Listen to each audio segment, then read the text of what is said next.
Hello, I'm Anthony. Welcome to the basic guide to marker tracks in Cubase. Marker tracks are an essential part of the workflow. For me, they're baked into my standard template, and I have two of them in every single project I write. Here they are at the top of my project. Today I'm going to show you why I have two of them, what they do, and why I consider them to be so important. Hope you enjoy this video today. If you do, check out the Patreon and channel member links below. It's an awesome way to help support my channel so that I can make more of these videos. Okay then, let's make a start. And I should just say at the outset, not every version of Cubase has the ability to have multiple markers. I have Cubase Pro 13 here, and you can have up to 10 marker tracks in Cubase Pro. Just check your version guides on the Steinberg website to see how many marker tracks you have, because I know that some of the cut down versions only have a single track. Now my two marker tracks do very different jobs. We're going to start off with the second of the tracks, the bookmark marker, which is a horrible thing to say. Reads much better in your brain than when you try to say it out loud. This is a pure navigation tool. As you can see in the marker track, we have these little numbered flags, and they allow me to jump to those points in the song very easily. Before we have a look at how to set them up, I'll just press some shortcut keys, and there you can see me jumping through these various points on the track. Now I loaded this particular song, it's called the Mirror Song. This is a song that I published a short time ago. I'll put a link to it below if you want to actually hear the song. But it enables me to demonstrate various features of marker tracks. And one thing just to take a very quick note of is that these marker tracks are currently out of order. So if I press 7, 8, 9, you can see the ordering is a little bit odd. I'm going to deal with that today. It's one of the things I'm going to show you.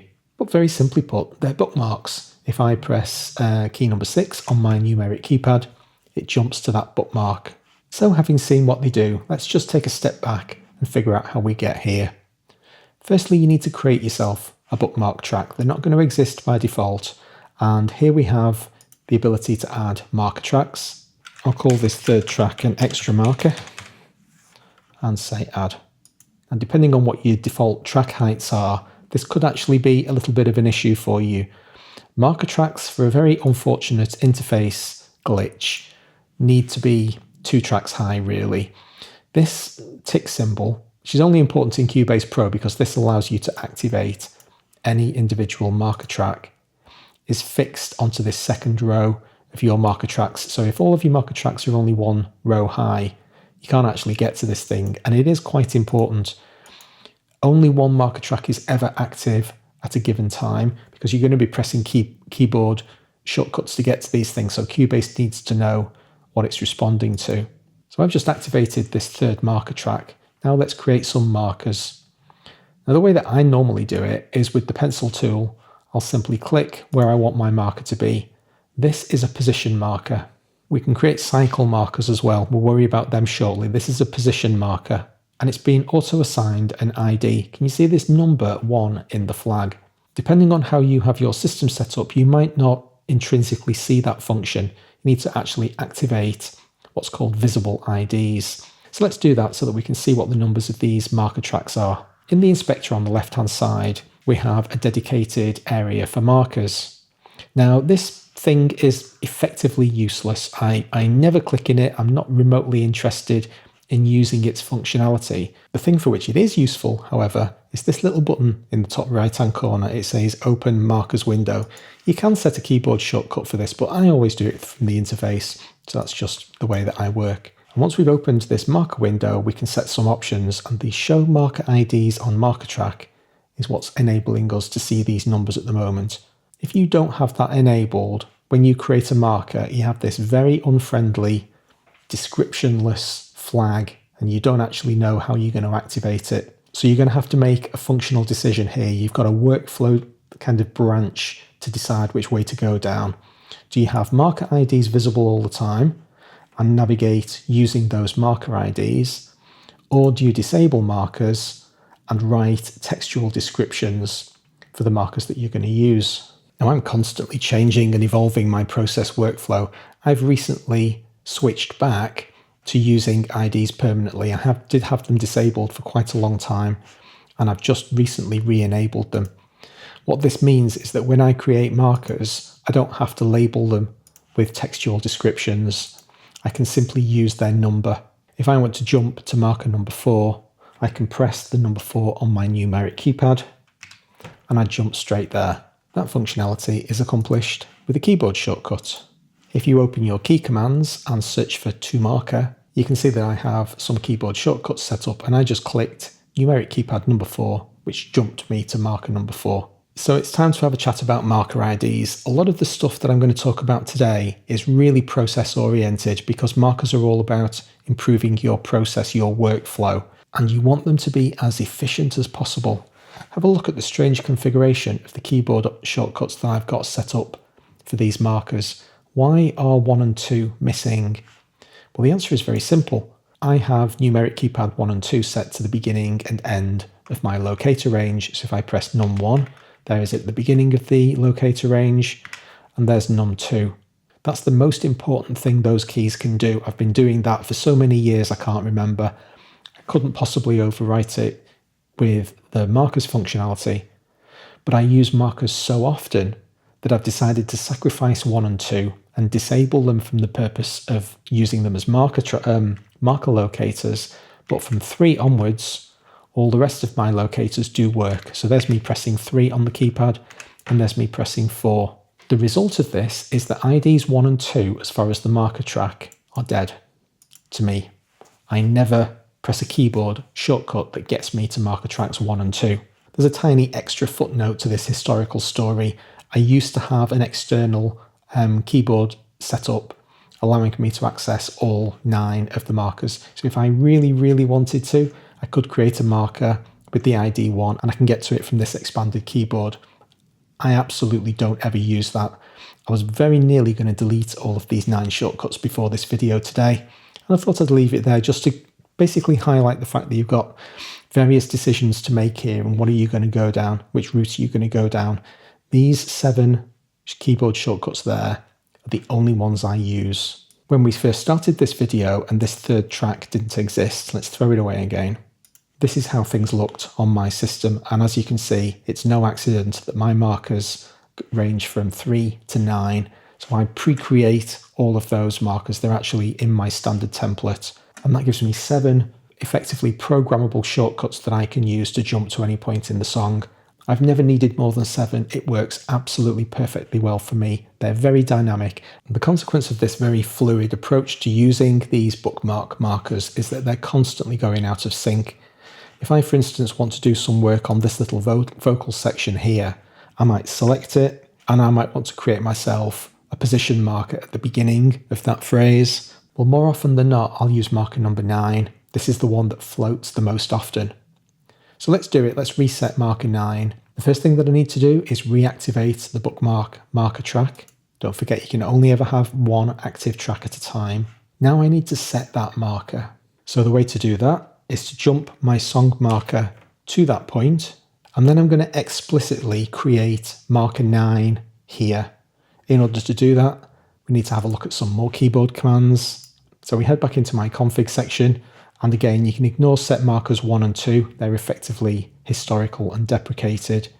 I use 3 to 9, and they're going to create specific ID markers. I'm in control of which marker I'm going to create. So I now press my keyboard shortcut to create a marker number 9, and it simply moves it to the place that I'm interested in. Move the song marker over here, and we'll set marker 8. There we go, nice and easy. So I do this stuff dynamically. I might be listening to a song and get to something that I think, oh, that's interesting, I want to come back there. Quickly press marker number 7. The song's playing. I'm just going to leave that thing there and come back and listen to it later. A consequence of this very fluid and dynamic approach to bookmark markers is that there's very little point me labeling them. Now, there is one position marker that I could label because I use it for exactly the same purpose 100% of the time, and that's marker number 3. That's always at the beginning of the song. Now, in this particular case, very rarely for me, this is exceptionally rare, the beginning of the song is actually right at the very beginning of the project, so at song position number 1. More often than not, I move a project forwards 4 bars and start a project at bar number 5. In this particular case, I didn't because I have an active tempo track and it was just more trouble than it was worth. But wherever the song does start, that's where marker number 3 is. So just because we can, let's label marker number 3, song start. Having selected the marker, you can see in the description field at the top, simply type song start, and now that marker has been labelled. Okay, so that's the default use case for markers, the simplest possible scenario. In my case, 7 floating markers, and they're moving around all the time, constantly in flux. The other type of marker that we can create, and I would use the bookmark marker track to create them, is cycle markers. Let's say I'm toggling between 2 different areas in the song. For today's purpose, I'm just going to use these 2 vocal events, and I want to be able to A-B between them, wrapping my locators around them relatively easily. Well, I can do that without using marker tracks at all. I can click the event, I can set the locators to the selected event, then engage cycle, and it's done. If I want to go over here, I need to reselect the event, reset my locators to the currently selected event, then engage cycle, and I'm up and running again. Cycle markers allow us to do that slightly more efficiently. Let's pick event number 1 to start with. And the first thing that we need to do is wrap our locators around that event again. So that's simply set locators to selection. Now I'm going to create a cycle marker. It's the little button with 2 marker symbols and it says add cycle marker. And this is another reason why you want this track to be 2 zones high, because cycle markers actually use 2 different height zones to accomplish their job. Here's the cycle marker. This top bar is what you'll use to select the cycle. But underneath, we actually have flags indicating the beginning and end of the cycle zone. And when you create a cycle marker, it always sets it to whatever the current locator range is. I'll just recreate that one because I messed with the markers. Now I'm going to select event number 2, wrap my locators around it, click add cycle marker again, and that's cycle zone number 2. Now I don't need to do anything with the events at all. I can simply double click in either of these cycle zones, and as you can see, it's setting my locators to that range. So it's basically a one process shortcut. If you know you're going to be doing something a lot, if you're going to be toggling between these 2 events a lot, creating cycle markers is very useful for that purpose. If these things are going to be hanging around a bit longer, you could name them. Take a close look at the background of the project window. Can you see that there are lots of vertical blue lines corresponding to all of the position and cycle marker nodes that we have in this song? They can be enabled and disabled. If you right click on your marker track, you have this option called show marker lines. I have mine set to the active marker track. So I'm not currently seeing anything related to the harmonic info marker, which we'll discuss in a little while. All of these blue lines relate to the bookmark marker. If you think that makes your project view cluttered and you don't like it, just disable them and they'll go away. Okay, so that's the bookmark marker track, the one that is almost always active in my projects. In fact, it's so more or less permanently active that my default position is to actually shrink those 2 marker tracks down to 1. There's a couple of reasons why I do this. Firstly, I almost never disable the bookmark marker. That's what I want my keyboard shortcuts to do. Secondly, I very rarely use cycle markers. That extra 1-step efficiency that you gain from being able to toggle between one cycle zone and another, it's nice, but more often than not, I just select my events and move locators to selected events. But if you're going to use cycle markers more often, because they have this kind of split vertical mode, you really do need to be at least 2 tracks high. Let's have a look at the other track now, the harmonic info marker. As the name implies, this track is information. It's telling me stuff about the music that I'm writing. So let's have a look at some of the uses to which I've put this track in this song. This is a real world example. The first one you're always going to find at the beginning of every one of my songs, the key. Now, if the song changes key, I'm going to create new info markers to signify that fact. So let's say at this point in the song, I'm switching to B minor. I'll use my description to tell me so. If the song is in a key with which I'm not particularly familiar, it's very common for me to put the notes of the song in the description itself, like so. Now this is one of the advantages of having markers that are 2 rows high. If you have a label that spans into another one, you see that Cubase does its best to ensure that the markers don't overlap. And now I've got a helpful little reminder of all of the notes in B minor. Towards the end of this song, you can see that I've also given myself some notes about the chords in this progression. I wish I was better at this stuff than I am, because if I wrote more copious notes for myself, when I put a song down and come back 2 weeks later, I very often forget what the chord progressions are and basically have to work them out from scratch. This kind of stuff is fantastic. It's also very convenient if I'm kind of jamming over the top of it, just that little bit of visual reminder to tell me what the root notes are. So all sorts of harmonic information goes in there that's just helping me to write the song.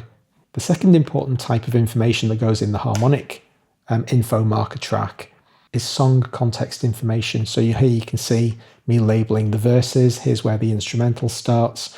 At the end of the song, I'm marking where the coda starts. And then over here, I've got a section, meanwhile is the first word in this sung section. I didn't know whether it was a bridge or a chorus. Rather than me torturing over this completely pointless and irrelevant label, I just put the word in and then I immediately know what that section of the song is. So this is just any helpful stuff that you need. Think of it like a notes to self track, but rather than a notepad, which is static and context free, this is really telling you about specific points in the song. This is where verse 3 starts. If I click on it, it's actually going to, if I double click on it, it jumps me to that point as well. So because the harmonic marker track isn't active, I don't have any keyboard access, I haven't got my keyboard shortcuts to jump to it, but no problem. Double clicking works perfectly well. Now it's time for us to revisit this concept of IDs. Earlier I talked about the fact that we decide whether or not we have the IDs in the bookmarks. It's actually an important decision for you to make because they have advantages and disadvantages. The bookmark marker uses the IDs intrinsically in my current process because I'm looking at this number 5 here. I'm looking at the ID. That marker doesn't have a label. So if I hide those IDs by heading back into the properties window and deactivating show marker IDs, now I haven't got a clue what those markers do. So I would need to manually go into each one of these markers and put the equivalent number in the description field, and that will do the job. My harmonic marker track, on the other hand, actively doesn't want those IDs. Can you see how much cleaner it is when they don't have the ID number in front of them? But the advantage to me of having the auto labeling on the bookmark track has just swayed the decision in that favour. It's kind of a 60-40 thing for me. It's quite a close call, and I'm changing my mind every now and again. So I have IDs enabled permanently, which makes them visible on the harmonic info marker track. I'm going to head back into my properties window. I've got my bookmark track currently active. I'm going to head into functions and I'm going to execute a function called reassign position marker IDs.